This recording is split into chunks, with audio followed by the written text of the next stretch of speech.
ကောလိုက်ပြီ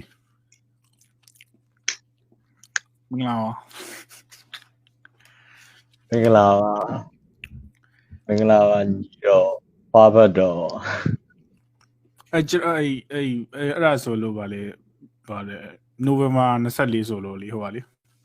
အဲ့ရန်ကုန်မှာအဖွဲတစ်ပွဲရှိတယ်ဒီလားအဲ့မက်တယ်ဘန်နိုဝင်ဘာ24ဆိုပြီးတော့နာမည်တော့မကြည့်ဘူးညာတမ်းလား NRA ဖြစ်တယ်ပြီးတော့ကျွန်တော်အဲ့လိုက်ရှာကြည့်တာပေါ့ဟိုရှေ့နေလေးပါတယ်ဟိုကလေးလေးတွေကိုခေါ်ပြီးတော့ view ရဟာလေဟို DY စစ်တဲ့ဟာလေဗျဟိုကားအမေအဖေတို့ဘာလို့ဆိုကားမောင်းဟိုကလေးတွေကိုဆုံးဖြတ်ခိုင်းတာလေအမေအဖေတွေကမီနီဖြတ်မောင်းတာတို့ဘာလို့အဲ့ဟိုအဖိုးကြီးဖြစ်နေပြီလေရှင်းနေလေရှင်းနေမှုဆိုတရားသူကြီးသိလားမြင်မှုမှာစာပဲလို့မြင်မှုရုပ်လွှင့်နာမည်အီတလီလာမသိဘူးအဲ့ဘဲကွာအဲ့ဘဲကဟို YouTube ဗီဒီယိုအတူထွာလေးအဲဘာတက်တယ်ဒီ YouTube မှာတင်တယ် Facebook မှာလည်းအတူထွာလေးတွေ့လိုက်မယ်အဲ့ဘဲဆိုရင်အဲ့ဘဲလည်းမွေးနေအဲ့ဘဲ24ပဲဟာအဲ့ကြောင့်ပြောရရင်ဒါနောင်တော်ကြီးဟုတ်တာ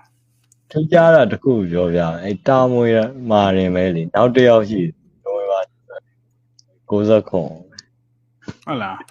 ဟုတ်တော့ဟုတ်တယ်ဇဲပြနောက်တစ်ယောက်ရှိဟဲ့လား1990မယ်အဲ့ဒါထူးစမ်းတယ်69နို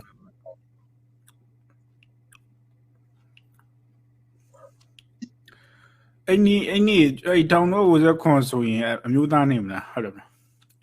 ဟုတ်တယ်ကျွန်တော်တို့အဲ့မွေးရနေသူတို့အဲ့ကျွန်တော်အဲ့နေရဦးလေးတွေတမလားဦးလေးတို့အဲ့လိုဟိုအတော်တို့ပါလို့ဆိုရင်အဲ့နေ့ကိုအမျိုးသားနည်းလို့မှတ်ထားတာဗျာ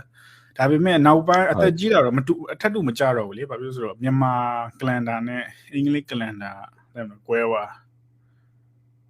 ဟုတ်တယ်ကွာသွားလေအချိန်ကျွန်တော်ကြတော့ကျွန်တော်မွေးနေ့ကိုဘယ်လိုမှတ်ထားလဲနိုဝင်ဘာ24 69အဲ့နေ့ကအမျိုးသားနေ့ပိုပြီးတည်ကြတာအဲတော့ကတင်ရတာသာဝုံလာ10ရက်နေ့ဒီအမျိုးသားနေ့ဖြစ်ဟုတ်တယ်အဲ့တော့ကိုရီမွေးနေ့ကမြန်မာလို့ဆိုရင်သာဝုံလာ10ရက်ဟုတ်တယ်အင်္ဂလိပ်လို့ဆိုရင်နိုဝင်ဘာ24အဲဒါနောက်အသက်ကြီးလာတဲ့အချိန်မှာမကြထက်တူမကြတော့လေမြန်မာပြက်ကလေးနဲ့ဟုတ်တယ်သူကကြားတဲ့အချိန်တော့ရှိမှာကြာမှာပေါ့အဲ့ဒါဟိုကွဲသွားမှာပဲတခါပဲတူမယ်ထင်တယ်တခါပြင်နောက်ထပ်မတူတော့ဘူးအဲ့လိုပဲ